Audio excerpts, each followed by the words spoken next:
स्तनपान केलं की ब्रेस्टच्या आकारांची साईज लहान मोठी होते. बरोबर ऐकलंय का तुम्ही? नाही.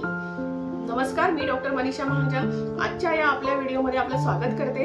आजचा व्हिडिओ खास आहे कारण की 1 ऑगस्ट ते 7 ऑगस्ट मध्ये जागतिक स्तनपान सप्ताह दिवस म्हणून साजरा जगभरामध्ये केला जातोय आणि म्हणूनच त्याचा अवेअरनेस कॅम्पेन म्हणून राबवलं जात आहे.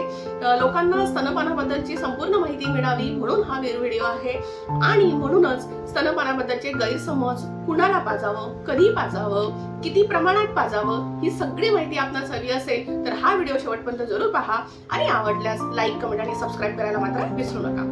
स्तनपानाबद्दलचे काही गैरसमज ब्रेस्ट फिडिंग जर केली तर स्तनांचा आकार कमी जास्त होतो किंवा ते लोंबतात किंवा मग ते खराब होतात आणि या सगळ्या गोष्टींमुळे काही बायका बाळाला दूधच पाजत नाही. तर मी आपणास सांगेन की खरं तर स्तनांचा आकार हा आपल्या स्तनपानाशी संबंधित नाही.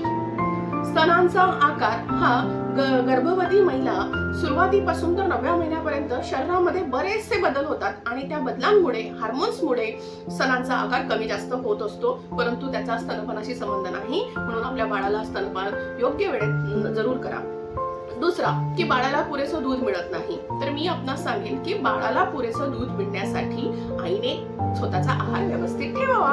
तिसरा गैरसमज असा असतो की बाळाला दूध पुरेसं नाही आणि आपण काही जे खातो त्यामुळे बाळाचं पोट खराब होऊ शकतं. तर मी आपणास सांगेन की आपण जे खातो त्याच्या विविध पदार्थांच्या चव बाळाला आपल्या दुधातून मिळत असतात. त्यामुळे बाळाला पुरेसं दूध मिळणं किंवा न मिळणं हे त्याच्या गरजेनुसार अवलंबून असतं. जसं की बाळ सुरुवातीच्या दिवसांमध्ये फार कमी दूध पितं आणि जेव्हा ते सक करतं तर सकिंग रिफ्लेक्स जो असतो तो बाळाच्या तोंडामुळे, ओठांच्या हालचालीमुळे तयार होत असतो आणि म्हणून दुधाचं कमी जास्त प्रमाण जे असतं ते आपल्या बाळाच्या ओढण्याच्या क्षमतेवर डिपेंड असतं. चौथा मोठा गैरसमज असा होतो की स्तन लहान मोठे होत आहेत आणि म्हणून मग अजून त्यासोबत स्तन लहान मोठे झाल्यामुळे ब्रा घालायच्या किंवा नाही. तर मी आपणास सांगेल की स्तनपान करणाऱ्या मातांसाठी ब्रेस्ट सपोर्टिंग ब्रा मिळतात, तर त्या आपण घालू शकतात. स्तनपान करताना सर्व मातांना पुरेसं दूध येतच नाही म्हणून काही माता दूधच पाजत नाही. तर मी आपणास सांगेल, मी आधी पण सांगितलं की स्तनपान हे आपल्या आहारावर पूर्णतः अवलंबून आहे म्हणून आपला आहार सकस असला पाहिजे. आणि सगळ्यात अजून एक महत्वाचा छोटासा गैरसमज लोकांना असतो की स्तनपान केल्यावर बाळाची आणि आईची त्वचा काळी पडते. तर मी सांगेल की दुधापेक्षा जास्त महत्वाचं काहीच नसतं आणि खरं तर त्वचा काळी पडू शकत नाही कारण की त्याच्या स्तनपानाशी संबंध नाही. त्वचा काळी जर पडत असेल आपली प्रेग्नन्सीमध्ये तर मी सांगितलं की आपल्या शरीरामध्ये जे हार्मोनल बदल होतात त्यामुळे त्वचा काळी पडू शकते, परंतु ती पडतेच असं नाही. बर, हे झाले आता त्याचे गैरसमज. आता आपण फायदे बघू की बरं तुम्ही जर तुमच्या बाळाला दूध व्यवस्थित पाजलं तर काय होईल. सगळ्यात भारी काय होऊ शकतं तर बाळाचं वजन वाढतं, बाळाची रोगप्रतिकार शक्ती वाढते, बाळाचे दात मस्त जन्माला आलेलं असतं आणि ते जर त्याला दूध वेळेवर नाही दिलं तर मग ते कुपोषित होऊ शकतं, त्याची डेव्हलपमेंट चांगली होऊ शकत नाही, त्याची ग्रोथ होऊ शकत नाही, ते इतर आजारांना बळी पडत असतं. जसं त्याच्या डोक्यामध्ये, ब्रेनमध्ये DHA नावाचा एक केमिकल असतं, त्याची वाढ खूप छान प्रमाणात होते आणि त्याच्यामुळे बालक खूप हायेस्ट IQ स्कोअरचं होऊ शकतं. म्हणून बघितलं ना, तुमचे बालक जर हुशार करायचे असतील तर तुम्ही कंपल्सरी 6 महिन्यापर्यंत दूध पाजा. बरं, असं कोण म्हणतं की 6 महिन्यापर्यंत दूध पाजा?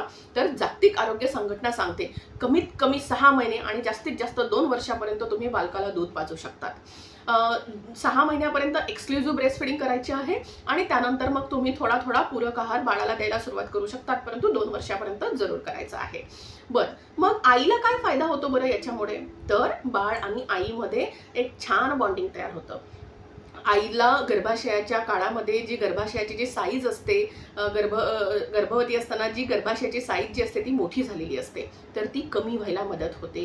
आईचं वजन कमी होतं. सगळ्यात महत्त्वाचं, बायकांना प्रेग्नन्सीनंतर खूप मोठा प्रश्न असतो की त्या खूप जाड झालेल्या आहेत, त्यांचे वजन वाढलेले आहेत.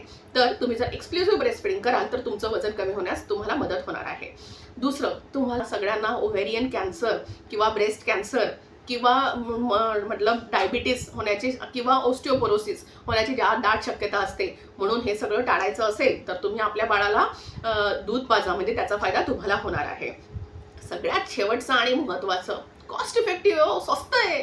फ्री आहे, कुठं जायची गरज नाही आहे, ते घरीच असतं, तुम्हाला द्यायचं आहे फक्त. म्हणून आत्ता एक लक्षात घ्या, इथून पुढे बाळाला आपल्या आजूबाजूला जी लोक असतील हा व्हिडिओ सगळ्यांनी बघावा, सगळ्यांपर्यंत पोहोचवावा, जेणेकरून ब्रेस्ट फिडिंगचे फायदे आणि तोटे आपल्याला समजतील आणि आपल्याकडे जे गैरसमज आहेत ते कमी व्हायला मदत होईल. आणि शेवटचं जाता जाता सांगेल की तुम्ही ब्रेस्ट फिडिंग कसं कराल. तर बाळाचं तोंड कधी कधी छोटं असतं किंवा नवजात जी बालकं, जी कमी दिवसांची बालकं असतं त्यांना दूध प्यायला थोड्या अडचणी येत असतात. तर त्यावेळेस तुम्ही यासाठी मी खरं तर सेपरेट व्हिडिओ बनवायला पाहिजे, पण मी जाता जाता शेवटचं सांगेन की बाळाचं तोंड लहान असल्यामुळे बाळाला पोझिशन व्यवस्थित द्यावी आणि त्याचा आपल्या निप्पलला या 2 बोटांमध्ये पकडून त्यानंतरच ते दिलं गेलं पाहिजे. नाकावर ब्रेस्ट पडता कामा नये बाळाच्या, जर ते पडलं तर बाळ गुदमरू पण शकतं. दुसरं की बाळाला धरतानाची ती थोडी स्लाइटली 45 डिग्री अँगलमध्ये असली पाहिजे. आणि सगळ्यात महत्त्वाचं की बाळ पिणं थांबलं तर काही माता असं असतात की बाळ पितच नाहीये सारखं रडत असतं, तर बाळाचं पोट भरलेलं नसतं म्हणून बाळ रडत असतं आणि त्याचं रडणं म्हणजेच की बाळाला दुधाची गरज आहे हे दाखवत असतं. कधी कधी आपण या गोष्टीकडे इतकं सर्रास दुर्लक्ष करतो आणि बाळ रडतं किरतं म्हणून सारखं दवाखान्यात नेतो. तर मातांनो, महिलांनो, बाळाला दूध पाजा. दूध पाजल्यामुळे जे बाळ हेल्दी होणार आहे, जे गुटगुटीत होणार आहे ते कुठेही होऊ शकत नाही किंवा कोणत्या औषधीने पण होऊ शकत नाही. आणि हे नॅचरल औषध आहे जे स्त्री ही एक अशी शक्ती आहे की तिच्यामध्ये ह्या सगळ्या गोष्टी तयार करण्याची शक्ती असल्यामुळे हे सगळं शक्य होऊ शकतं. म्हणून आपल्या बाळाला दूध पाजा, सुरक्षित राहा. धन्यवाद. जय हिंद, जय महाराष्ट्र.